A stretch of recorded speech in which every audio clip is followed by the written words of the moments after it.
Bonjour tout le monde, bienvenue à ce nouvel épisode du podcast L'État financier. Donc encore une fois aujourd'hui en compagnie de mon collègue Gabriel. Salut tout le monde, salut JP.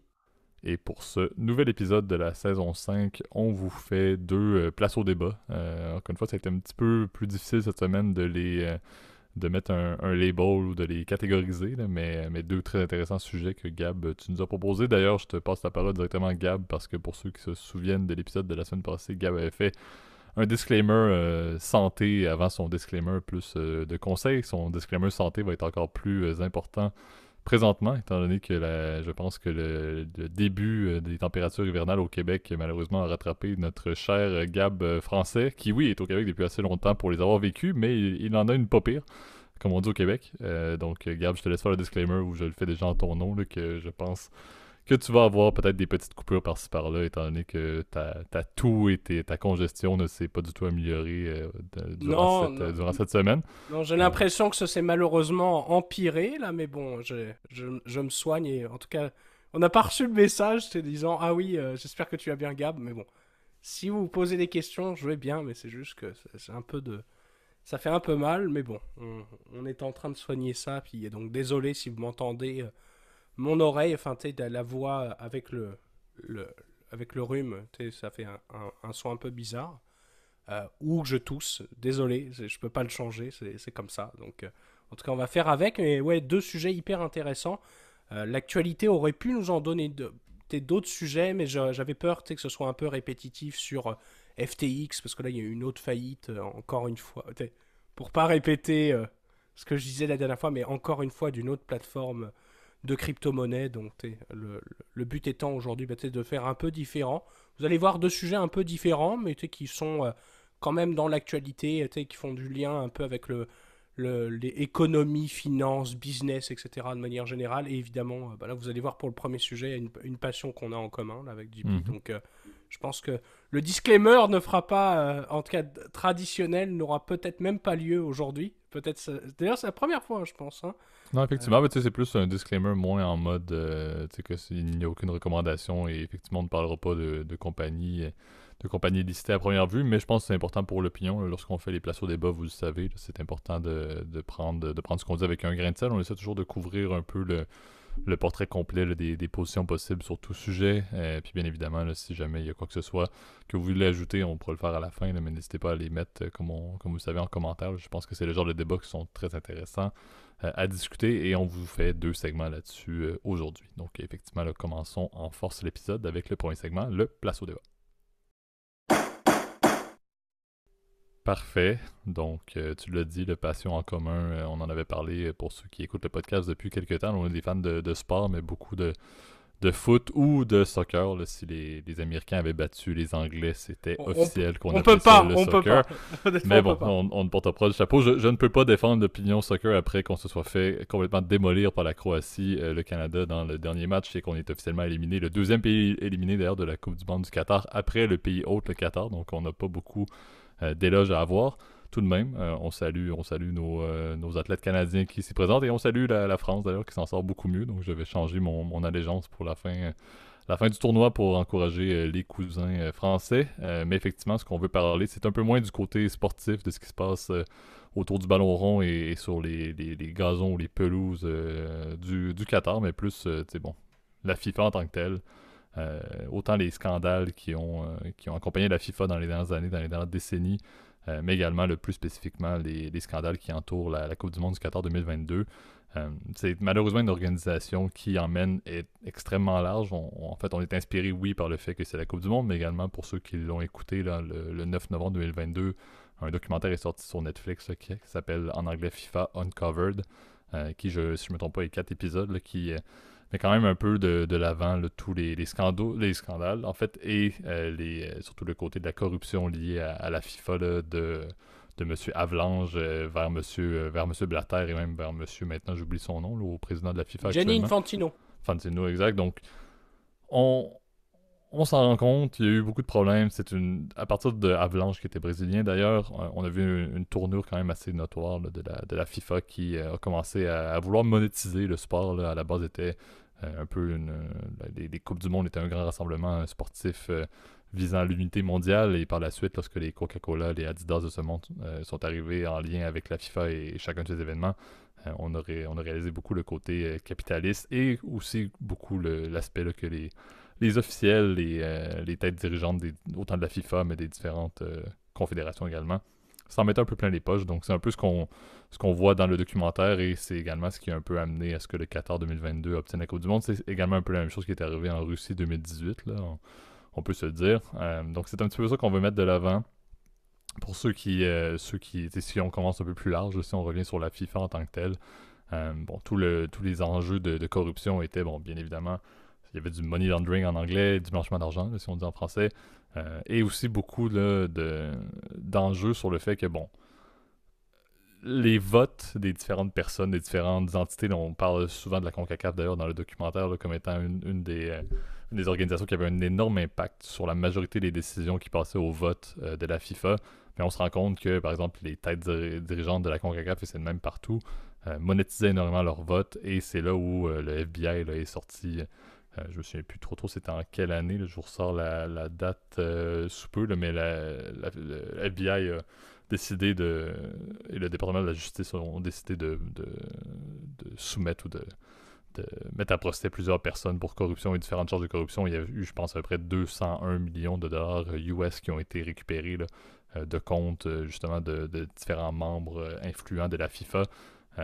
Et cet argent-là, c'est un petit peu le point ironique, là, directement lorsque ces personnes-là ont été ciblées, ils ont été un petit peu ciblés comme étant les pommes pourries de la FIFA et que la FIFA restait une organisation en soi qui était légitime, qui fonctionnait bien, qui avait des bonnes intentions et qui était un peu, si on peut dire, le perdant dans tout ce qui s'est passé au fait que des personnes en profitaient d'une certaine manière. Alors qu'en réalité, moi, à mon avis, et c'est pour ça que c'est un place au débat, la FIFA a des problèmes de la tête aux pieds. C'est pas, l'organisation n'est pas mieux placée que ses membres. C'est pas ses membres qui ont été arrêtés et qui ont été amenés devant la justice qui, en réalité, était le problème. La FIFA en entier était remplie de corruption et probablement l'est encore à bien des niveaux. Donc c'est un petit peu ça qui est embêtant si on regarde juste le high level en bon anglais là, du FBI et du département de la justice américain. Ben, ils ont récupéré de l'argent dans des comptes d'officiels de la FIFA pour redonner ça presque en totalité à la FIFA à l'organisation pour qu'ils puissent remettre ça dans des causes, entre autres pour favoriser le soccer à travers le monde, le football à travers le monde et également le football féminin. Donc c'est un peu, on ressort l'argent de personnes pour le remettre dans l'organisation en jugeant que l'organisation en tant que telle n'est pas en défaut réellement, alors qu'à mon avis, ben, on ne peut pas vraiment séparer la FIFA de ses officiels qui étaient corrompus. Selon moi, c'est une union qui est bien existante et il doit y avoir des réformes qui est faites de la tête aux pieds à la FIFA. Donc ça, c'est un peu l'enjeu du documentaire, c'est l'enjeu, peut-être la discussion principale qu'on voulait avoir. Je ne vais pas entamer tout de suite la discussion sur le Qatar 2022. Je pense que c'est un côté un petit peu plus micro là, de la problématique de corruption, mais non seulement corruption, mais de bien d'autres scandales. Là. On va parler un petit peu euh, des nombreux enjeux sur les infrastructures, sur les travailleurs immigrants qui sont morts dans la construction des stades, des droits des personnes LGBTQ. On peut parler également de tous les enjeux liés à qu'est-ce qu'on fait à faire une Coupe du Monde en novembre également. Donc, il y a plusieurs scandales très micros sur la Coupe du Monde du Qatar, mais peut-être, Gab, si tu veux donner ton avis en premier lieu sur la FIFA en tant qu'organisation et sur tous les derniers 10 ans là, qui ont vraiment levé le voile sur ben, tous les enjeux de corruption, de bribery, de money laundering, de fraude, ben, tout le monde s'en mettait plein les poches au final. Et le but réel de la FIFA d'encourager le football à travers le monde, ben, c'était complètement à côté de la plaque à bien des niveaux. Là. Ouais, bah, en fait, le problème, c'est que depuis la fondation en fait, du sport, que l'on parle de la Coupe du Monde de la FIFA, qui est la compétition peut-être la plus regardée avec les Jeux Olympiques, hein, d'ailleurs, bah, il y a toujours eu des histoires qui sont intrinsèquement liées à l'argent hein, du sport. Puis à la notoriété aussi, l'exposition médiatique évidemment du sport. Hein. Vous le savez, bon, la Coupe du Monde, enfin les Jeux Olympiques, je pense que l'exemple le plus criant, c'est les Jeux de 36, donc, qui étaient en Allemagne. Donc, vous le savez, où Jesse Owens d'ailleurs avait gagné 3 médailles d'or devant Adolf Hitler, qui avait d'ailleurs quitté l'estrade, en tout cas pour pas lui serrer la main. Enfin, ça c'est dans la légende, mais bon, les mêmes enjeux de pouvoir et de rivalité et puis de corruption, du coup, ont lieu évidemment dans le milieu évidemment de la FIFA, hein, qui est, je pense, une des organisations peut-être les plus controversées au monde, puisqu'ils ont, comme tu l'as dit, JP, bah, non seulement des affaires de corruption, puisqu'en fait on achète des voix, Rappelons un peu comment fonctionne la FIFA. La FIFA, c'est une organisation qui comporte un peu plus de 200 membres, si je ne me trompe pas, plus que d'ailleurs que l'ONU, parce qu'il y a certaines fédérations qui, par exemple, l'Écosse a son siège indépendant à la FIFA, alors que c'est le Royaume-Uni, évidemment, à l'ONU. Et toutes ces organisations-là, évidemment, se réunissent évidemment pour élire un président, ainsi qu'un comité exécutif. C'est ce comité qui, d'ailleurs, qui est surnommé d'ailleurs Excon, je crois d'ailleurs dans le documentaire. Très bon d'ailleurs au passant, recommandation de JP. Eh ben, j'ai pris beaucoup de plaisir entre mes deux séances de tout ça et en tout cas d'éternuement de pouvoir regarder ça. C'était très très bon. Donc je vous recommande très fortement de le regarder pour avoir un peu plus de détails, de contexte sur toute cette affaire-là. Et c'est ce comité, en fait, c'est ça, qui décide exactement qui va organiser les Coupes du Monde. Évidemment, c'est un enjeu énorme pour les pays. C'est un enjeu de soft power. On en a parlé 50 fois dans le podcast, mais le soft power, vous savez, c'est de la puissance, mais pas militaire. C'est-à-dire, c'est la puissance culturelle, diplomatique, etc., qu'un État peut avoir. Et le meilleur exemple étant le Qatar, évidemment. Honnêtement, JP, je vais te poser moi-même une question. Il y a 15 ans, est-ce que tu connaissais le Qatar? Absolument pas.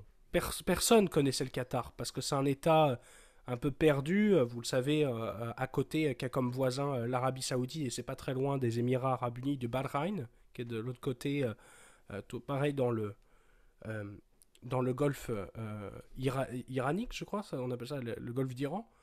Bref, c'est un petit pays perdu, ensablé, qui fait beaucoup d'argent évidemment, on le sait grâce aux hydrocarbures, puisque partage un champ d'extraction avec l'Iran, qui est aussi une très grande puissance évidemment dans la région. Donc c'est un peu une façon d'exister pour eux. Vous le savez, ils ont acheté énormément de choses, le Qatar, depuis 15 ans. En fait, depuis qu'ils ont eu l'octroi de la Coupe du Monde, ils ont acheté un club de football qui, vous le savez tous, le Paris Saint-Germain, c'est évidemment le meilleur exemple.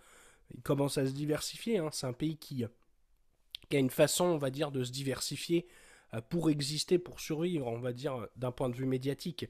Et c'est vrai que cette politique-là, elle s'est faite principalement par l'achat, on va dire, évidemment, de votes. Et cet achat-là, il est fait principalement dans des fédérations qui, économiquement, valent peu, mais en termes de voix, valent beaucoup, parce que le vote, c'est une vote par État. Tu vois, donc le vote, par exemple, du Royaume-Uni, ou de, je sais pas, de l'Allemagne, par exemple, donc avant de la RFA, évidemment, ne vaut qu'une vote. Alors que, par exemple, en Afrique, je ne sais plus combien il y a de fédérations en Afrique, mais il y en a énormément, plus qu'en Europe, en fait. Parce que tu as énormément de petits États. Par exemple, la Guinée équatoriale, c'est un excellent exemple. Ça vaut un État, par exemple. Et c'est un État qui est évidemment ultra corrompu. D'ailleurs, c'est une dictature, peut-être une des dictatures militaires les plus anciennes, en tout cas d'Afrique. Et donc, il y a énormément de conflits d'intérêts qui se posent. Dans le documentaire, il parle beaucoup de la CONCACAF, parce que c'est un très bon exemple, parce que dans la CONCACAF, il y a énormément de petites îles où il y a très peu de population. Tu vois, l'exemple qu'il donne, c'est par exemple, si je me trompe pas, c'est Trinité et Tobago, c'est ça? Mhm. Trinité et Tobago, ça vaut, ça vaut pas grand-chose, en fait, en termes de population. Par contre, c'est une voix pour la FIFA. Et donc, c'est vrai que c'est utile pour obtenir des sièges et essayer d'obtenir l'organisation de la Coupe du Monde. Alors, on sait que ça s'est fait comme ça, en tout cas pour le Qatar et pour la Russie aussi en 2018, donc il y a 4 ans. Et ça n'a pas forcément été obtenu, on va dire, des manières les plus légitimes. Exact. Puis, tu sais, c'est exactement un peu le problème à la base de tout ça. C'est dur de mentionner maintenant que la FIFA en tant qu'organisation se porte mieux, sachant que Infantino et compagnie, oui, il y a une nouvelle garde, oui, Sepp Blatter qui a été là pendant des dizaines et des dizaines d'années après justement M. Avalanche qui était là aussi pendant des dizaines d'années. Il faut rappeler d'ailleurs que Blatter était le bras droit de Avalanche pendant plusieurs années. On se retrouve avec, ça reste la même trame, ça reste la même logique. Et c'est un peu la problématique qu'on a derrière les octrois des Coupes du Monde. La Coupe du Monde qui va succéder à celle qui se termine dans quelques semaines, va être aux États-Unis, au Mexique et au Canada. Un peu le processus, c'est la même chose. Ça reste que, malgré le fait que certains vont pointer du doigt la Russie, pointer du doigt le Qatar, ça reste qu'il y a quand même eu de l'argent pour avoir l'octroi de la Coupe du Monde dans les 3 pays d'Amérique du Nord. Donc, on se retrouve avec bien des problématiques, avec une organisation qui reste gangrénée, à mon avis, par la corruption, par des officiels qui continuent à changer un peu par-ci par-là, mais souvent, c'est des carriéristes à vie. Il y a plusieurs personnes dans la FIFA qui continuent à monter les échelons, qui passent justement des fédérations comme de la CONCACAF, etc., et qui continuent à monter vers les grades plus générales au niveau de la FIFA, qui ont été les mains automatiquement dans la corruption de cette organisation-là, qui était de la tête aux pieds. Donc, c'est un peu ça qui m'amène à croire que bon, la FIFA en tant qu'organisation ne se porte pas bien du tout.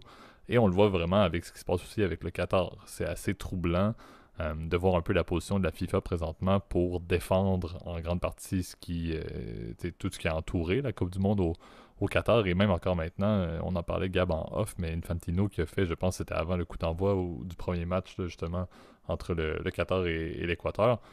Infantino a fait là, un discours où il attaquait littéralement l'Occident en disant que ben, plutôt que d'attendre des excuses du Qatar pour ce qu'ils font au niveau des droits LGBTQ, au niveau de justement de tout ce qui est le fait de dépenser, je pense que c'est 220 milliards de dollars qui ont dû être dépensés en infrastructure et en stade, entre autres, là, pour accueillir la Coupe du Monde dans un pays qui n'en a absolument pas besoin et qui n'a pas nécessairement de culture de foot qui est hyper développée non plus. On se retrouve avec de l'infrastructure qui ne sert plus à rien. On se retrouve également avec les enjeux justement des immigrants qui ont été amenés et le nombre de décès qui a été camouflé là, lié à la construction de ces stades-là et de ces infrastructures-là, des personnes qui justement ont été amenées, c'est littéralement digne de l'esclavagisme qui a été mis en place un peu. On se retrouve avec justement la FIFA qui protège son événement, protège les décisions qui sont prises par le Qatar, entre autres. Là, ça, c'est une goutte dans un verre d'eau, mais si on parle de Budweiser, le fameux sponsor lié à l'alcool qui, à 2, 3, 4 jours, je pense, du début de la Coupe du Monde, se fait dire qu'il n'y a pas une goutte d'alcool qui va pouvoir être vendue sur les sites de la FIFA. Ben, tu te retrouves avec justement là, un renversement logistique énorme pour une compagnie qui met plusieurs dizaines, sinon centaines de millions dans l'événement et la FIFA qui ne fait que dire oui, oui, oui. Ça montre un peu, moi c'est un peu le clash que je vois et la Coupe du Monde du Qatar le montre très bien. La FIFA va oui avoir de la corruption partout, oui va se vanter d'être une organisation et tu en parlais également Gab en off, là, qu'Infantino se voyait un peu comme un potentiel prix Nobel de la paix, là. Donc les intentions de la FIFA en tant qu'organisation semblent être énormes. Ils se prennent pour une organisation qui peut unir le monde par le foot, ce qui sur papier est très intéressant comme vision, comme mission. Par contre, lorsque vient le temps d'organiser une Coupe du Monde au Qatar, lorsque vient le temps d'organiser une Coupe du Monde en Russie, il se plie aux quatre petites demandes du pays hôte sans même rien dire, alors qu'à la base, il devrait défendre l'intérêt du foot mondial et non se dire oui, oui, oui, ok, c'est beau, le Qatar, on protège le fait qu'en termes de droits humains, c'est un peu le bordel, etc. Donc, c'est ce qui m'embête, c'est la seule fois qu'on va réellement s'intéresser à la FIFA, et c'est le Canadien en moi qui va dire ça, c'est lors de la Coupe du Monde. C'est le moment, si la FIFA veut avoir un résultat sur l'humanité qui est favorable, c'est par cet événement-là qu'ils peuvent le faire, c'est par cet événement-là qu'ils peuvent le montrer. Et je pense que le problème avec le Qatar, ce qui se passe présentement, c'est oui, lorsque vient le temps de siffler que tu as Ronaldo sur la pelouse qui, aux 37 balais qu'il a, continue à marquer des buts comme si de rien n'était pour amener le Portugal en quart de finale et perdre parce que ça arrive tout le temps. T'es dur envers les Portugais quand même. Ben oui, écoute, on souhaitera Brésil-France. Je souhaiterais Brésil-France, ce serait un match excellent, mais ça, on ne parle pas de l'aspect sportif. Mais bref, lorsque le coup de sifflet se fait entendre, oui, on parle de foot et c'est super plaisant, mais dès que les matchs se terminent, on recommence à parler de corruption. L'image de la FIFA pour cet événement-là qui arrive aux 4 ans, qui est clé pour la mission de la FIFA de rendre le foot plus accessible à travers le monde et pour justement être un peu une organisation qui fait l'unité dans un contexte où on a plusieurs enjeux à l'échelle planétaire. On peut nommer bien évidemment ce qu'on parle fréquemment, l'invasion de l'Ukraine. C'est le moment de justement montrer les valeurs de la FIFA. Et c'est exactement le contraire qui se passe. On parle exactement de tout ce qui est mauvais de la FIFA, la corruption, comme on l'a dit, les sélections qui ont été faites avec énormément du pays hôte, qui ont été faites avec énormément de chèques en blanc qui ont été offerts à des officiels. Et bien évidemment, ben, le fait que c'est mettre sur la sellette un pays qui en termes de droits humains, comme on l'a dit, c'est un peu compliqué. En profite un peu comme le fait plusieurs pays du Golfe, avec encore une fois des historiques un peu particuliers de droits humains pour essayer de racheter leur image par cet événement-là. Donc, c'est ce que je trouve triste, c'est que je me dis, j'aimerais croire que la FIFA et que leur événement phare, la Coupe du Monde, peut à chaque 4 ans amener de l'unité et être un peu, en bon anglais, un building block vers quelque chose de meilleur dans un contexte où on sait que je pense que c'est triste à dire, mais le foot est une meilleure unité que ce qui se passe à l'ONU. T'sais, à l'ONU, il se passe pas grand-chose. À la limite, on s'entend mieux et on est peut-être plus en mesure de faire des concessions reliées autour du sport et du ballon rond qu'autre chose. Par contre, la FIFA, à mon avis, et à chaque année depuis la Coupe du Monde, justement, de Russie me déçoit et on en ressort avec un champion, avec une coupe qui est remise à un pays et on oublie tout après ça de ce qui s'est passé au niveau sportif et on se souvient littéralement de chaque scandale. Vous pourriez regarder la longueur de la page wiki, par exemple, sur les scandales liés à la Coupe du Monde du Qatar 2022 par rapport à la page wiki sur l'événement sportif. C'est du 2 pour 1 en termes de scandale, en termes de longueur et en termes d'information. C'est ce que je trouve un peu embêtant. Ce qui est difficile, c'est que ma position, c'est la FIFA va mal, la FIFA ne change pas. Les événements continuent à être un peu problématiques, mais je ne vois pas vraiment de solution évidente. C'est trop gros, ça gère trop pour disparaître. Ça, c'est impossible, on va se le dire. Et également pour être réformé de A à Z ou de la tête aux pieds, c'est pas possible non plus. C'est une organisation qui est beaucoup trop implantée pour modifier de quelque niveau que ce soit. Et je pense que c'est un petit peu ça la problématique. Il n'y a pas de bon modèle. Certains diront, ben, tant qu'à se prendre pour l'ONU, la FIFA devrait peut-être adopter un peu le même système. Peut-être pas mettre en place un vote unique pour chaque personne, mettre une espèce de conseil de sécurité avec des membres permanents ou quelque chose du genre, ça pourrait être intéressant. Mais je pense que l'ONU ne fonctionne pas nécessairement très bien. Donc, je trouve juste fou de dire qu'on peut comparer la FIFA à l'ONU, mais littéralement, il faudrait avoir une structure qui est similaire. Il faudrait avoir un peu plus de contingence que de dire, ben, il faut. Si je veux faire passer un vote, et ceux qui ont vu le documentaire de M. Blatter, il a été là pendant bien des années. Pourquoi? Parce qu'il était proche de la CONCACAF et que Saint Kitts et Nevins et toutes les petites îles, les pays comme ça votaient pour lui et il passait automatiquement parce que l'UEFA était contre lui, mais l'UEFA n'avait pas assez de monde. N'avait pas assez de membres pour contrecarrer le fait qu'il avait vraiment beaucoup de votes dans la CONCACAF.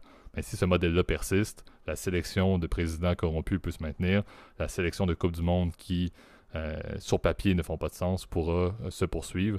Et je pense que c'est un petit peu ça la problématique. Ma vision, FIFA va mal, que faire, refondre, je ne sais pas vraiment la solution.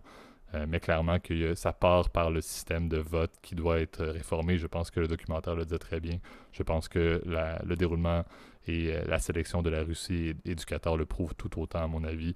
C'est peut-être la seule solution que j'aurais pour essayer de ramener un petit peu de forme et, espérons-le, de succès dans une organisation qui, à la base, devrait permettre beaucoup mieux que ce qu'elle fait présentement.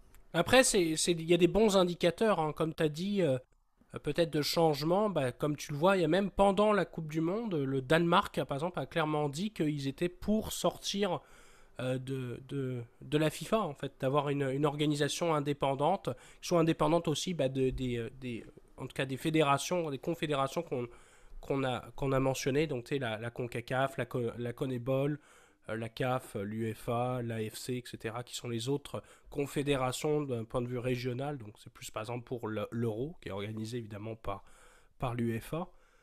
Euh, donc tu sais, ça va poser des questions. Et tu vois, même la Norvège aussi, il y a quelques années, on pensait justement en protestation à ce qui se passe au Qatar, parce que c'était la période où on entendait parler évidemment bah, des conditions, des droits des travailleurs qui étaient évidemment exécrables pour la construction des stades.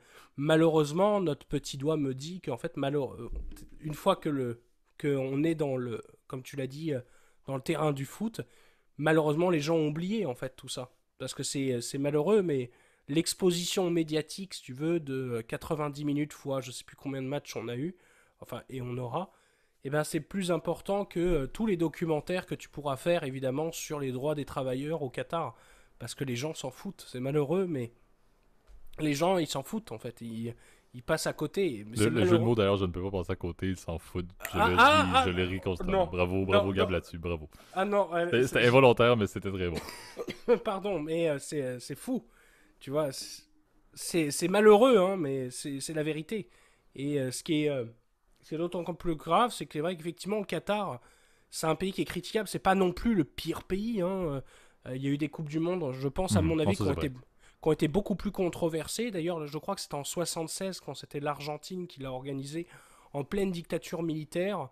On a même eu en tout cas des suspicions pardon, de corruption des arbitres qui auraient favorisé l'Argentine pour qu'elle gagne en fait à domicile, donnant en gros crédit au régime militaire, je crois, des généraux. Hein, je ne sais plus c'était qui à l'époque. Là. Pardon pour mon manque de connaissances sur la junte militaire argentine, là, mais bon, c'était un régime, on va dire, évidemment critiquable.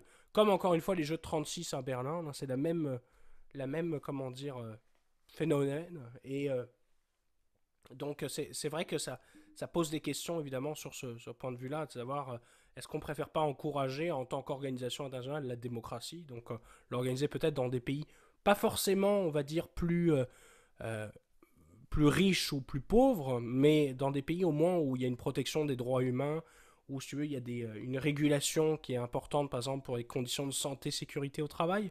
On sait que c'est un enjeu énorme dans le monde en croissance, tu sais, les marchés en croissance, donc l'Inde, etc., la Chine, etc., où on veut véritablement maintenant que les travailleurs aient des conditions de travail pour éviter de se blesser au travail, parce qu'il n'y a pas de système, on va dire, de sécurité sociale comme on a dans la plupart des pays occidentaux. Donc, ça pose, pardon, plein de questions, évidemment, ce qui se passe.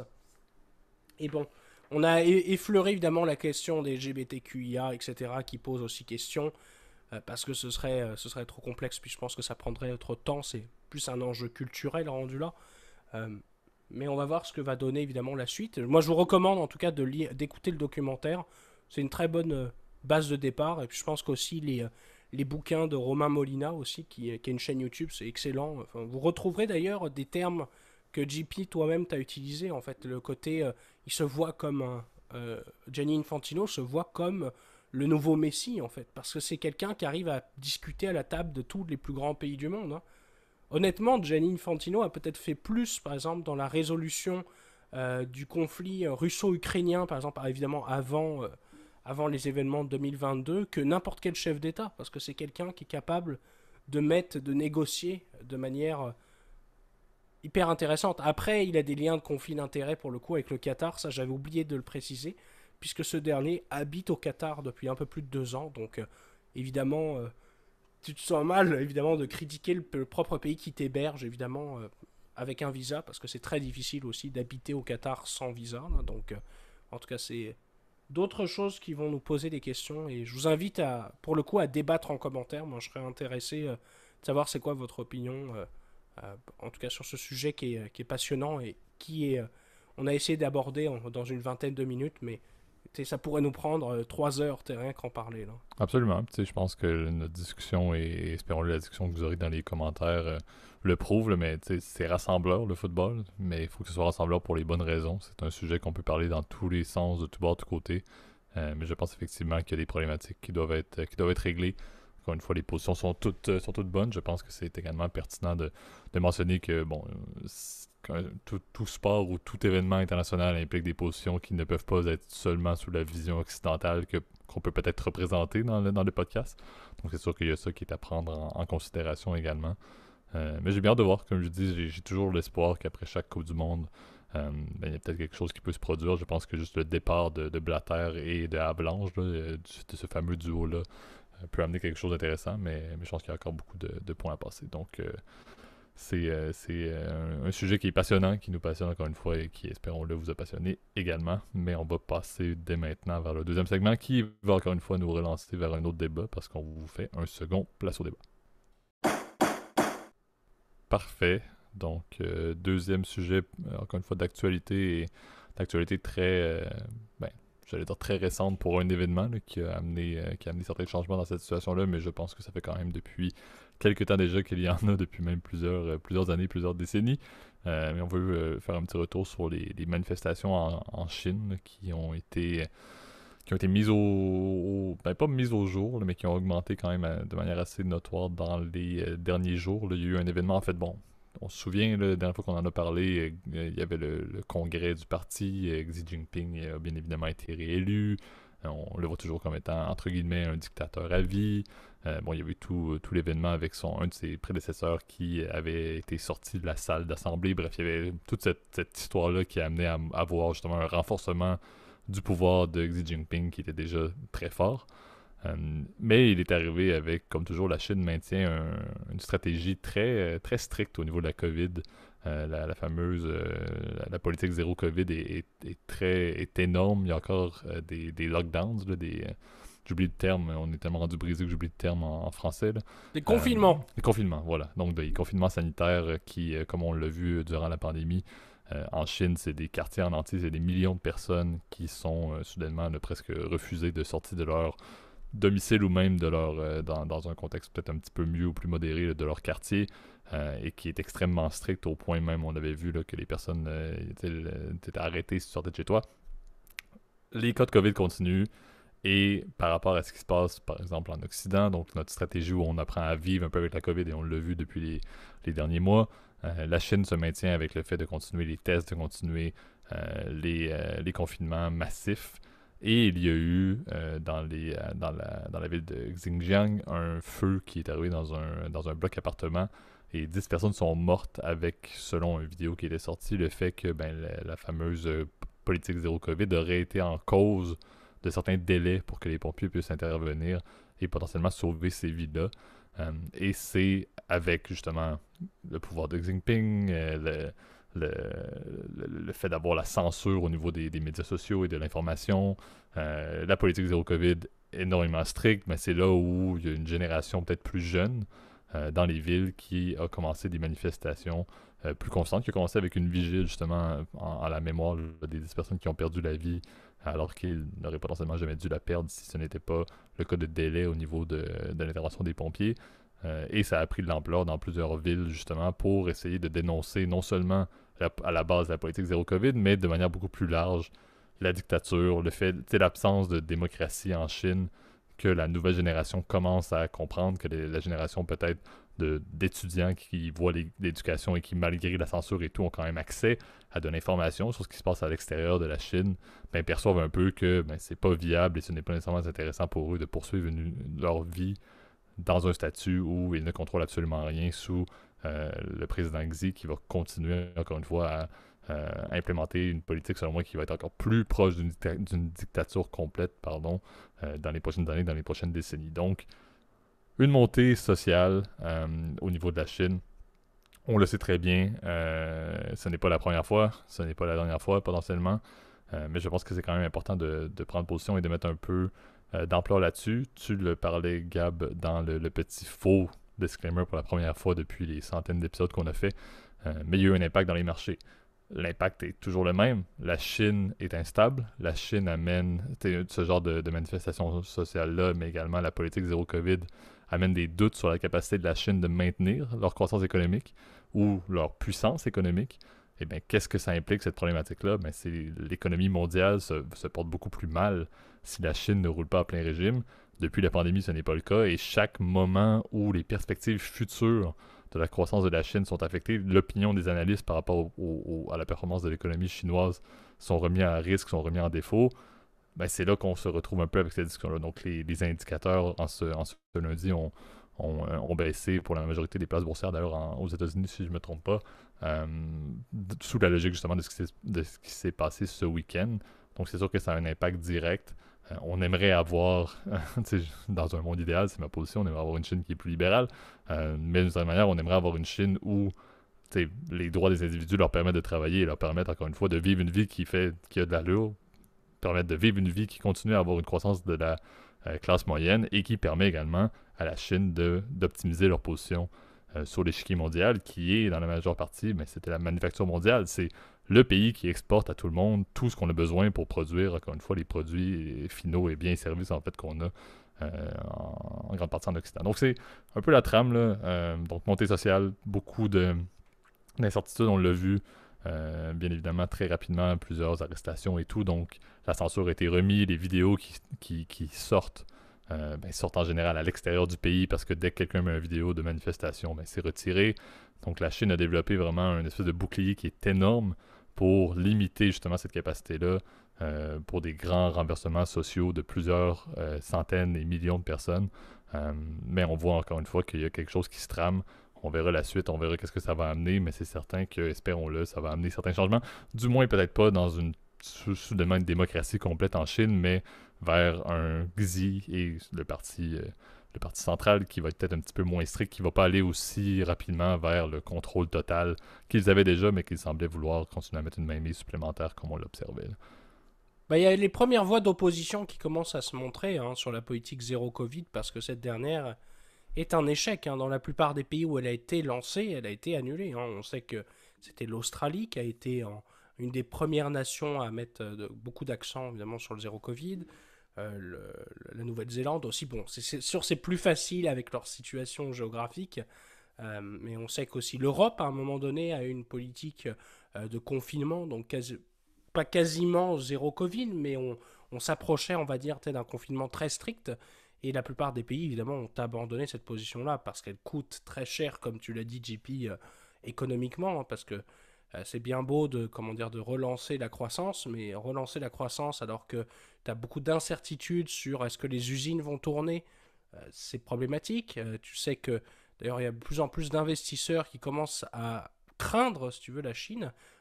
Les flux de capitaux étrangers nets n'ont jamais été aussi faibles en Chine qu'en ce moment. En fait, depuis les années 70, évidemment ajusté à l'inflation, eh ben c'est là où tu as des sorties massives de capitaux, parce qu'il y a une vraie crainte sur les perspectives de croissance future de la Chine. On ne l'a pas précisé aussi dans les deux précédents épisodes, mais évidemment, il y a toujours l'ombre de la crise immobilière chinoise qui se fait sentir et qui crée une tension supplémentaire pour beaucoup de petits épargnants qui, pour eux, ont vu évidemment la Chine, l'immobilier, mais la façon de s'émanciper économiquement en Chine et de se fabriquer comme un espèce de, de, de patrimoine, en fait, tout simplement. Et bon, alors la crise immobilière, évidemment, elle affecte aussi les petits épargnants. Donc c'est vrai que ça crée de la colère sociale, cette tension-là. Et ensuite, tu l'as dit, effectivement, la question du zéro Covid, évidemment, c'est beaucoup d'isolation des gens. Et on voit que l'internationalisation de la Chine, parce que de plus en plus de Chinois, évidemment, consomment du contenu étranger, hein, ils savent ce qui se passe à l'extérieur du pays. Euh, Même si, bon, les restrictions de liberté avec le fameux firewall, donc la fameuse grande muraille de Chine numérique du Parti communiste, évidemment, contrôle énormément ce qui est posté sur les réseaux sociaux. La plupart des internautes chinois ont quand même accès via des VPN, notamment, qui sont par contre illégaux, évidemment, à du contenu qui pourrait ne pas être disponible. Donc, les gens sont pas bêtes, c'est juste ils sont moins, comment dire, expressifs par rapport à la peur, évidemment, de la répression. Hein. On sait, les émeutes de Tiananmen ont été réprimées dans le sang. Mhm. Et le gouvernement chinois a toujours peur, évidemment, d'un scénario similaire à Tiananmen, hein, puisque c'est ce qui pourrait se reproduire, on va dire, dans les prochaines années. C'est clairement un mouvement de manifestation, de contestation qui irait délégitimer, en fait, le parti. C'est toujours une question, on va dire, encore une fois, de soft power dans le Parti communiste chinois. C'est une démocratie, mais à l'interne d'un parti, tu vois. T'as des mouvements de contestation parfois de Xi, même si, bon, ces derniers sont de plus en plus sont de moins en moins vocaux, on va dire ça comme ça. Donc c'est toute une c'est des questions encore une fois que on va se poser dans le futur et qu'évidemment on n'a pas de réponse aujourd'hui par rapport aux événements qui sont assez mineurs. D'ailleurs, petite correction si tu permets, JP, l'incendie était dans la ville d'Urumqi qui par contre est dans la province du Xinjiang, qui est la province justement, en plus, très intéressant, la province ouïghour, on sait que la minorité là-bas est évidemment très opprimée, hein, puisque bon, les droits humains sont carrément inexistants. On a même découvert des systèmes, on va dire, d'internement qui sont proches des camps de concentration, euh, peut-être pas nazis, mais en tout cas qu'on a connus, on va dire, dans le bloc de l'Est, donc par exemple avec le goulag. C'est un peu inquiétant, évidemment, ce qui se passe en Chine, parce qu'évidemment, tu l'as dit, ça a des impacts des conséquences, désolé de l'anglicisme, mais sur les marchés nord-américains et puis sur les marchés européens, parce que la Chine c'est le plus grand exportateur, c'est la première puissance commerciale au monde, hein, on le sait. C'est un pays qui est qui devient extrêmement riche, qui se rattrape progressivement le PIB des États-Unis. Je sortais les chiffres juste avant qu'on commence, mais le PIB chinois, évidemment réel, là il est en brut là dans les données que j'ai là, mais il est d'à peu près 18 milliards de dollars américains contre 23 pour les États-Unis. Donc on voit que chaque année, il se rapproche progressivement du PIB des États-Unis. La question, c'est est-ce qu'ils vont réussir à le dépasser? Moi, je pense que oui. La question qu'on va se poser, par contre, c'est est-ce que ça va être aussi stable, aussi fulgurant que dans les prochaines années? Moi, je pense que non, parce qu'il y a énormément de problématiques, comme tu l'as dit, qui sont soulevées, on va dire, par la question de la démocratie en Chine, les questions des inégalités sociales qui sont énormes dans ce pays. Puis après, je te passerai la parole, j'ai l'impression que j'ai quand même pas mal parlé, mais le système du hukou, par exemple, qui fait que tu n'as pas le droit de déménager d'une province à d'une autre pour contrôler les populations, reste extrêmement critiqué. C'est un peu ce qui était le cas avec les soviétiques, avec la fameuse Propiska, pour ceux qui s'intéressent à l'histoire du bloc de l'Est. Et ça fait qu'il y a beaucoup de gens mécontents. Et malheureusement, pour le moment, il n'y a pas eu d'union des gens mécontents, qui fait qu'on va se prendre les armes. Mais il y a beaucoup de blogs indépendants, de personnes qui ne sont pas contents. Et la politique chinoise, c'est de faire en sorte que ces gens-là ne s'unissent pas, évidemment. Exact. Puis, tu sais, je pense qu'il y a beaucoup, tu l'as dit, il y a beaucoup de choses qui peuvent encore se passer. Il y a beaucoup, tu sais, c'est un peu ça, là, dans un gouvernement avec la structure du Parti central, du Parti communiste et de Xi, là, la quantité de solutions qu'ils ont pour justement supprimer toute montée sociale, il y en a plusieurs. Et je pense ils ont la mesure, surtout avec l'emprise qu'ils ont sur l'ensemble des différents segments ou aspects du pays, là, pour faire en sorte que c'est très compliqué, c'est très difficile de le remonter. Encore une fois, il faut voir jusqu'à quel point est-ce qu'une montée sociale peut amener le Parti communiste et les officiels du Parti communiste à peut-être voir Xi comme étant un leader qui devrait être changé. C'est peut-être la seule porte de sortie d'avoir un nouveau leader que Xi, qui semble vraiment être un dictateur qui veut continuer de prendre de l'ampleur. Mais je pense qu'il n'y a pas de solution parfaite là-dessus non plus. Et comme tu l'as dit, l'impact au niveau de l'économie mondiale et des bourses occidentales va toujours être majeur par un peu ce culte, surtout aux États-Unis, mais ce culte de l'ennemi qui est la Chine, si on peut dire. Donc tout ce qui se passe en Chine, on dirait, a des répercussions importantes parce que la Chine va, pas la Chine, mais les États-Unis vont presque autant considérer ce qui se passe là-bas que ce qui se passe dans leur propre pays en termes d'impact au niveau de l'économie et des marchés. Donc c'est un petit peu ça, dès qu'il y a quelque chose qui se produit là-bas, ça va avoir des impacts majeurs, mais je pense que c'est un sujet qui vaut la peine d'être suivi. Cette montée sociale-là va encore une fois être extrêmement médiatisée justement en Occident dans les prochains jours. On verra la suite, on verra les répercussions. Je sais pas, Gab, si tu avais un dernier point que tu voulais ajouter. Non, ben c'est ça, c'est qu'on assiste clairement, tu sais, encore une nouvelle vague, pardon. Là, je vais faire c'est une comparaison Covid, Mhm. là. Excusez-moi, hein. T'as eu ta joke, j'ai eu la mienne pour la Absolument. journée, là. Elle était moins bonne, la mienne, là, pour le coup. Mais il y a une nouvelle vague, on va dire, dans la guerre commerciale, en fait, entre la Chine et les États-Unis. Et on sait que c'est Trump avait lancé ça, évidemment, en grande pompe, de dire let's defeat, let's beat China. Tu vois, clairement, la Chine, c'est l'ennemi. Ils sont en train de nous avoir, en fait, en termes commerciaux. Euh, et on voit que Biden n'a pas changé d'un grain de sel sur cette politique-là. Voire pire, hein, on sent que les démocrates aussi sont très frustrés par rapport à l'attitude des Chinois, alors que c'était beaucoup plus bienveillant, j'ai l'impression, sous Obama. Bon, les choses étaient ce qu'elles sont, hein, puisqu'il n'y avait pas Xi Jinping au pouvoir sous Obama. Mais en fait, on pense les 10 ans en fait, de l'accession de Xi Jinping au pouvoir, et on se rend compte que ce pays a radicalement changé d'un point de vue politique. On voit que ça a énormément changé. Et comme tu l'as bien dit, bah, seul l'avenir nous dira évidemment ce qui va se passer, mais ça promet évidemment d'être passionnant. Et puis je sais que ça va nous donner d'autres idées de sujets de podcast. Et n'hésitez pas d'ailleurs si vous avez des questions par rapport à ces sujets-là, ça va nous faire plaisir de pouvoir y répondre dans les commentaires. JP, je te laisse la parole pour... Exactement. Donc, c'est ce qui met un terme à notre épisode. Donc, deux segments, place au débat. Je pense que il va de ça, il va de soi, en fait, que si vous avez des opinions à partager, n'hésitez pas à utiliser notre plateforme clé pour les commentaires. Donc, YouTube, vous pouvez nous retrouver. L'ensemble de nos vidéos sont là également. N'hésitez pas à mettre un like également si vous allez commenter au niveau de la vidéo. Et de vous abonner à la chaîne, de mettre la cloche pour avoir les notifications. Ça aide également beaucoup le référencement au niveau de la chaîne et des vidéos qu'on publie. Pour ceux qui veulent partager commentaires, opinions, quoi que ce soit, même des recommandations de sujets, mais de manière plus privée, n'hésitez pas à utiliser l'adresse courriel que Gab met dans les zones de commentaires un peu partout, dans les zones de description un peu partout. Et pour la majorité d'entre vous qui nous suivent sur les différentes plateformes audio, donc vous pouvez nous retrouver sur Apple Podcasts, Spotify, Overcast, Deezer, etc. Là-bas aussi, sur ces différentes plateformes-là, vous pouvez également mettre des étoiles, vous abonner aux chaînes, etc. Donc n'hésitez pas à le faire. Ça nous aide aussi beaucoup pour le référencement.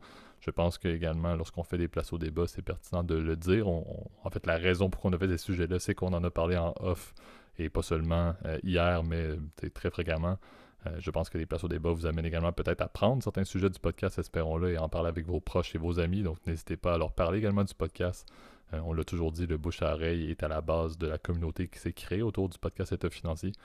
Donc, n'hésitez pas à le maintenir. Là, c'est la source et c'est un peu ce qui nous fait plaisir, c'est d'avoir justement des personnes qui se le sont partagées pour être parmi les centaines, les 200, 300, 400 personnes qui nous écoutent à chaque semaine. Donc, n'hésitez pas à le faire. C'est vraiment ce qui nous fait le plus plaisir de voir la communauté grandir, mais par justement vos partages, ça nous fait extrêmement plaisir, ça nous rend très heureux et, encore une fois, très heureux de vous retrouver la semaine prochaine avec un autre podcast et d'autres sujets très intéressants. Merci Gab d'ailleurs pour ta participation. Comme d'habitude, malgré ta santé un peu plus fragile, espérons-le que la semaine prochaine, ce sera mieux. Mais d'ici là, je vous souhaite tout le monde et je te souhaite Gab une très belle semaine. Merci, salut tout le monde.